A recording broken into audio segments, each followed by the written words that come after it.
final.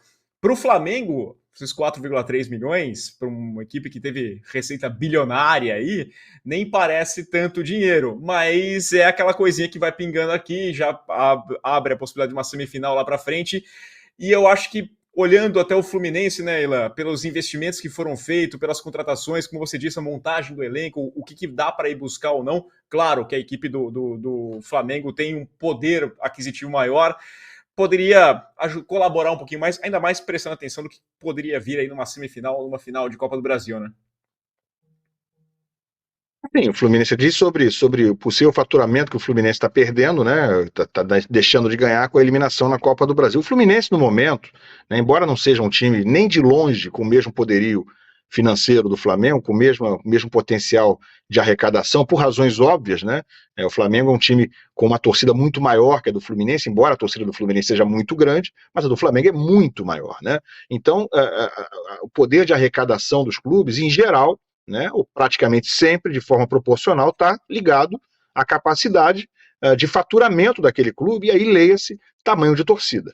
Então, o Fluminense hoje, embora tenha esse poder, esse potencial de faturar bem abaixo, por exemplo, do que o Flamengo, bem abaixo do Corinthians, abaixo bastante também do Palmeiras, do São Paulo, mas é um clube que nem vive um momento tão agudo de crise financeira, né? Ele está com uma dívida não acionada, mas a dívida de longo, médio prazo, ela está sendo equacionada aos poucos nos últimos anos, embora se mantenha em números estáveis, em torno de pouco acima de 700 milhões de reais, ainda é uma dívida muito alta, mas ela parou de crescer já de uns 3 ou 4 anos para cá, e isso é algo que tem que ser dito, né?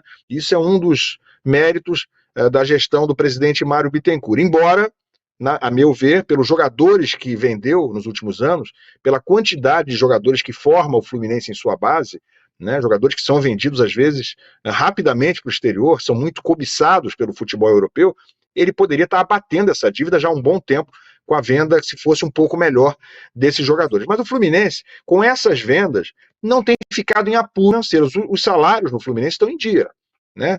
De vez em quando a gente ouve falar em 10, 15 dias de atraso, nos direitos de imagem, mas mais ou menos a coisa está resolvida sempre dentro do mês, né, do pagamento. Então dá para considerar, em termos de futebol brasileiro, que são salários em dia, próximo do que o Fluminense já teve em outros tempos, 3, 4 meses de atraso, a situação melhorou bastante. Agora, não tem a capacidade de fazer imensos investimentos. Não tem a capacidade de desembolsar 3,5 milhões de euros, como chegou a se cogitar durante essa semana, para, por exemplo, trazer o Vitinho, ex-jogador do Flamengo, que saiu até muito contestado no Flamengo. Eu acho bom jogador, mas foi cogitado no Fluminense essa semana, está jogando fora do Brasil, né, e teria esse valor de multa e tal, para vir para o Brasil, de 3,5 milhões de euros. O Fluminense não tem esse dinheiro. 3,5 milhões de euros hoje são algo quase próximo aí de 20 milhões de reais, né? É um dinheiro pesado para ser desembolsado para trazer um jogador. Por outro lado, o Fluminense rasga muito dinheiro. A palavra é essa, o termo é esse. O Fluminense traz jogadores que absolutamente não entregam nada, e aí eu posso citar o Jorge, que infelizmente se lesionou de forma séria, né? Teve uma fratura, não me lembro, acho que foi um rompimento, teve rompimento de ligamento no terceiro ou quarto jogo com o Fluminense esse ano, mas não tinha jogado nada enquanto estava em campo, né? Veio do Palmeiras já desacreditado, mas ganhando muito bem, O Fluminense rasga dinheiro quando traz o Marrone, que veio do futebol obscuro da Dinamarca, não veio ganhando pouco, né, e não rendeu absolutamente nada. O Fluminense rasga dinheiro quando traz de volta o Alan, com 33, 34 anos, que foi um bom jogador no próprio Fluminense, com 19 anos. Mas hoje ele tem 33. Então ele não joga absolutamente nada. Todo jogador ganhando 400, 500 mil reais.